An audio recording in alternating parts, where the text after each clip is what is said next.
Doctor বলে হয়তো বাচ্চা বাঁচানো যাবে, না হয় মা বাঁচানো যাবে।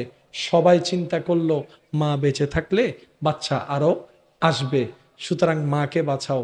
সবাই বলে যে মাকে বাঁচাও, শ্বশুরি বলে মাকে বাঁচাও, দাদি নানি বলে মাকে বাঁচাও, স্বামী বলে মাকে বাঁচাও। ডাক্তার এবার মাকে জিজ্ঞেস করে, সবাই তো আপনাকে বাঁচাতে বলছে, আপনার মতামতটাও আমার একটু শুনতে ইচ্ছা করছে। মা বলে যে খবরদার, কারো কথা শুনিয়েন না, কারো কথা শুনিয়েন না, কারো কথায় কান দিয়েন না, কারো কথায় মন দিয়েন না। যে যাই বলুক, ডাক্তার গো আপনি আমাকে না, আমার সন্তানকে বাঁচান, আমার সন্তানকে বাঁচান, আমার সন্তানকে বাঁচান। জগৎ বলে মাকে বাঁচাতে, মা বলে সন্তানকে বাঁচাতে।